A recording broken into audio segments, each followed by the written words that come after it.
Lupus, getting to the true root cause. Hi everyone, I'm Dr. Michael Johnson. I'm a board certified chiropractic neurologist. I've been in private practice in Appleton, Wisconsin since 1983. So 39 years of experience behind me. And I've seen quite a bit and I've been through a lot, and I'm going to share this all with you because we're talking about the true root cause. Lupus is an autoimmune disorder.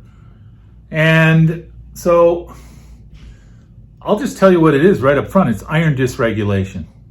That's the true root cause. Well, what do you mean by that? Usually it's iron overload. There's too much iron stored in your system, and it can cause a host of symptoms. And nobody's looking for it. I know you haven't heard about it until this video. It's a simple blood test. It's called a ferritin test. That's the amount of stored iron in your system. Well, why should I have so much iron in my system? Think about it. Think about it, folks. From the time you're a little kid, you're eating iron-enriched or iron-fortified cereals, pasta, breads, all iron-enriched. Literally, they're ground-up rocks. Where I grew up as a kid, a lot of iron ore mines. That they just grind it and put it in the breads, put it in the pasta. I'm not joking. It's crazy. So anything processed or packaged is iron fortified. Now it can be genetic. It's called hemochromatosis when it gets up above 300. So normal ferritin should be 20 to 50. My ferritin was 365. Folks, I just had a gentleman in this morning, 1,393. He's got some major issues. As a matter of fact, before we got his test back this morning, we had already sent him to his cardiologist. I mean, it can affect the heart, kidneys, lungs, pancreas, gut. So we're going to get into it. Now, like I said, you can get a ferritin test, $29. And you can just order it yourself. Just Google, where can I order my own lab? And there are companies, let me read them to you. Request a test, Any Lab Test Now, Walk-in Lab, Quest Direct, LabCorp On Demand, and Direct Labs. Now, there are those out there that say, whoa, no, not just a ferritin. You need a complete iron panel, and you need a magnesium, zinc, and copper panel. Well, those tests are going to cost you $200, $250. Most people, they'd rather spend $29 to see if they have a problem before they start investing more. That's just what I found in my 39 years of practice. And it works. That's the bottom line. It works. So that's why, and I think you really need to know as a lupus patient, the symptoms associated with iron overload. Look at this. Inflammation, numbness, tiredness or fatigue, weakness, weight loss or gain, abdominal pain, high blood sugar, hyperpigmentation of the skin, also known as bronzing, loss of sex drive. In males, reduction in the size of the testicles. In females, absent menstruation.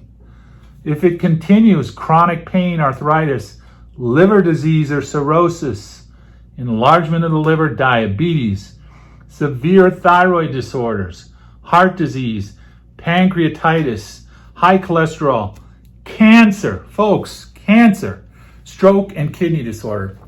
You don't have to believe me. Just go to Dr. Google. Go to Google, type in high iron and cancer. Read about it. It's not good. I'll tell you, my history is I had Hashimoto's. My immune system's attacking my thyroid, and it flipped over to Graves. Hypothyroid to hyperthyroid. That caused AFib, irregular heartbeat. I had emergency gallbladder surgery. They gave me too much Lasix because of the fact that I had pneumonia, fluid on my lungs. And that caused my kidneys, they gave me so much, my kidneys went into acute renal failure. I have congestive heart failure. What I'm telling you is working for me, and I know it will work for you. My BNP, The measure that they use, the yardstick they use for heart failure, 900 or above is severe heart failure. My number was 1,024. Then a month later, it went down to 824. Now it's at 563. In a couple weeks, I'm going to get a couple more tests. You know, everybody and their uncle is on cholesterol meds, and you need cholesterol for your brain. You need cholesterol to insulate your nerves. You need cholesterol to make hormones. So here's what happens with high iron. Iron is high, magnesium is low. When magnesium levels are low, the enzyme that creates cholesterol, the HMG coenzyme A, goes into overdrive and creates excess cholesterol. Stress, emotional stress, being sick. Stress can cause high iron and low magnesium. Not just emotional stress, but environmental chemicals, heavy metals, a poor diet, lack of sleep, mold, toxins, EMFs, and food allergies. We'll talk about food allergies in a little bit. It has a lot to do with vitamin A. Aging. Aging is literally you're rusting away inside. It's iron oxidation due to too much iron inside the mitochondria, which stops production of ATP. ATP is the energy carrying molecule inside the cell. I don't care what condition you have. I don't care if you had 10 autoimmune conditions. If you have iron overload, it has to be addressed.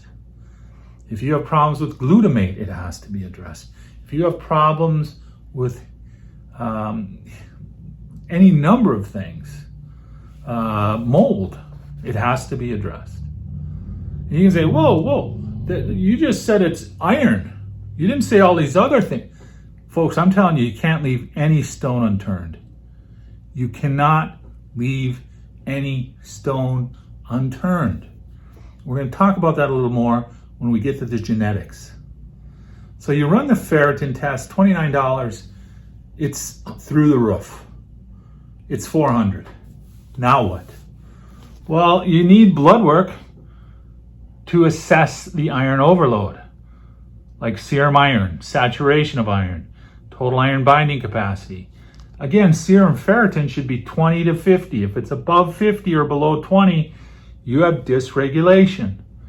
Serum transferrin, copper, ceruloplasmin, which allows for copper, bioavailability.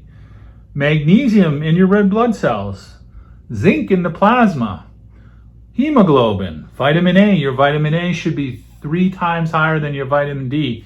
If it's not, you're probably going to have food allergies. Red blood cells and hematocrit. So, I mean, there's a clinic here in town. Their big thing is food allergies, but nobody's checking the vitamin A to vitamin D ratio. Well, here's mine. This is my blood work, so there's no problem with HIPAA. And look at the mess that I was in coming out of the hospital. My serum iron was low at 69. My total iron binding capacity was low. Look at the ferritin, 365. Serum transferrin, serum copper. It skews everything all the way down. And I'm happy to report that I've gone from 365 down to 298, and I'll be checking myself again this month. So, yeah, you want that iron panel, you want the magnesium, zinc, and copper panel, but you also want complete blood work. Complete blood work, a complete metabolic panel. It looks at glucose, gut function, adrenals. Your adrenal glands are your stress glands. Kidney function, liver function. You want a complete lipid panel. This will test your cholesterol, triglycerides, and your cholesterol HDL ratio.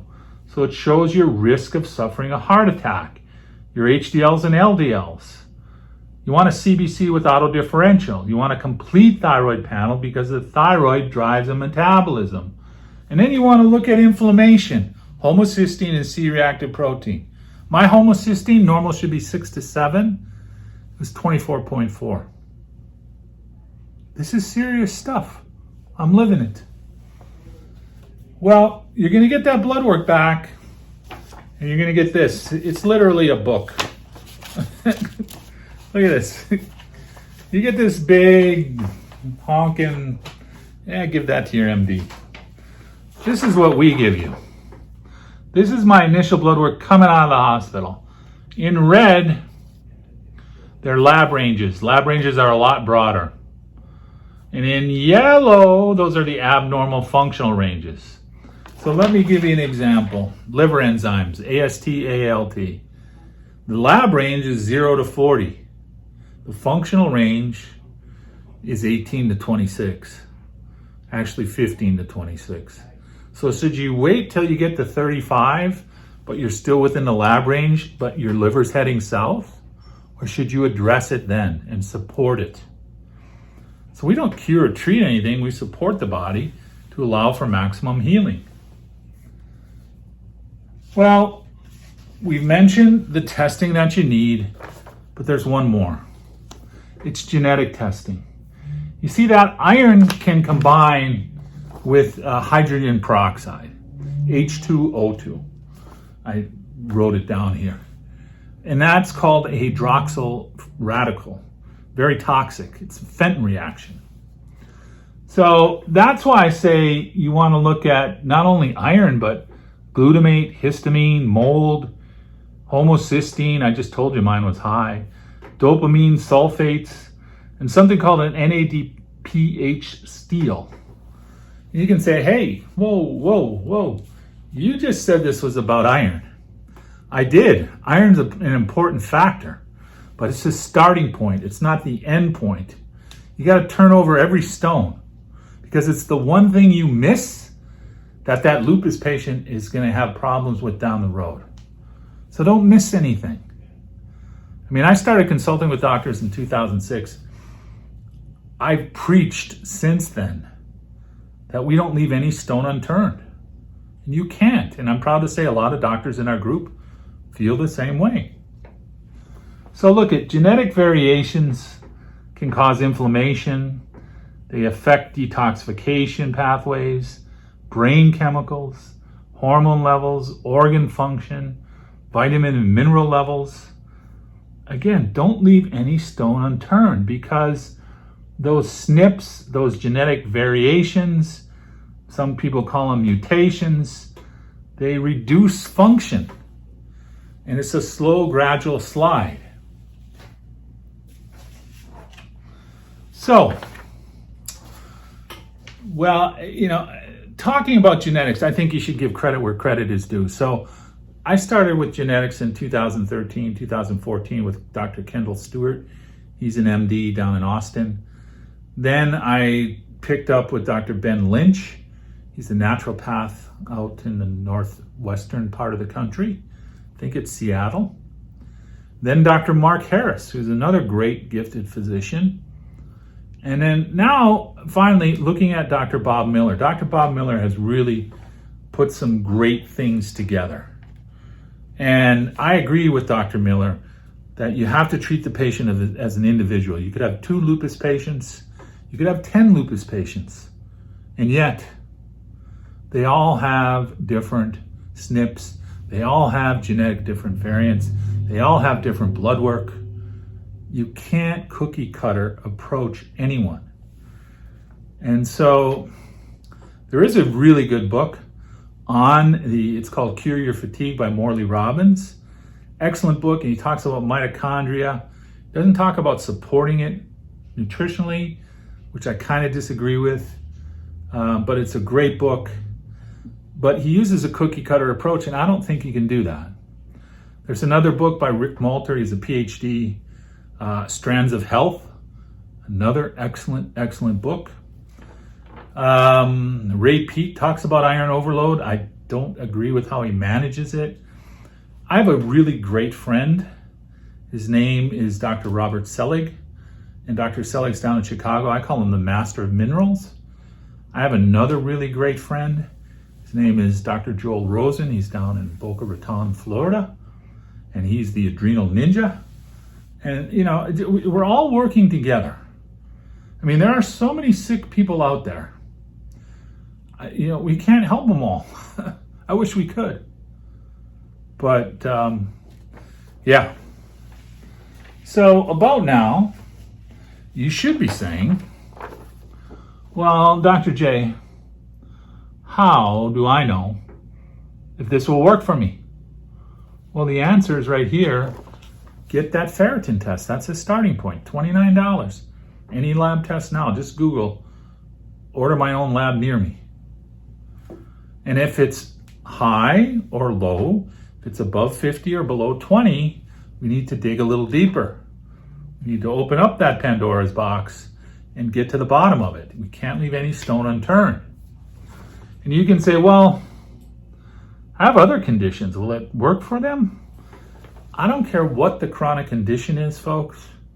I mean, I'm going to make 50 videos on each condition. And it's basically running the testing, running the testing, running the testing, running the testing. Because just like I said, you could have 10, you could have 100 lupus patients. They're all different. You've got to look at what comes back in the testing. How long and how much? I get this question a lot. We do offer financing. I mean, the blood work is very expensive. I'm not going to kid you. Normally, we go 12, 18, and 24 months.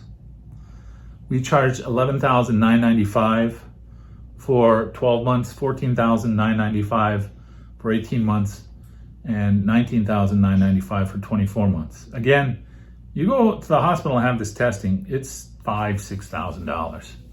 And then plus all the repeat testing. Because you've got, once you measure that ferritin, you've got to keep an eye on it. So I wish it were different, but it's not. And no, insurance doesn't cover it. Insurance companies, in my mind, they're corrupt. They only care about giving you a drug, sending you out the door. Because that's the cheapest way. They don't want to get to the cause. So if you'd like to see if you can qualify to be a patient, you can email me at drmlj83@gmail.com. That's drmlj83@gmail.com. What do I mean by qualify as a patient? Well, I've had some autoimmune patients promise me they're going to change their lifestyle, they're going to get off junk food, stop drinking coffee at least for 6 months. If I can do it, you can do it.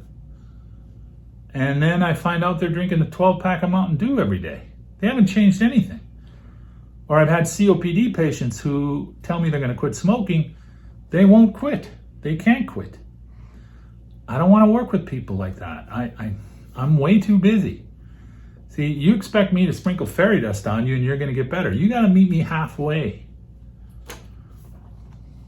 So please share this video with family, friends, and on social media. Facebook, Instagram, YouTube. If you're on YouTube, like this video and subscribe. And again, email drmlj83@gmail.com. I'm Dr. Michael Johnson. Hopefully you got something out of this. If you want to contact me, just shoot me an email. That's best. I'm Dr. Michael Johnson. It's been a pleasure. I really appreciate you and all of my patients and all the people I'm reaching. And if you can work with us, great. And if you can't, I totally understand. It's not for everyone and it is expensive, but that's what it takes to really get to the true root cause. I'm Dr. Michael Johnson. Thank you for taking the time to watch us. And I look forward to helping you in the future.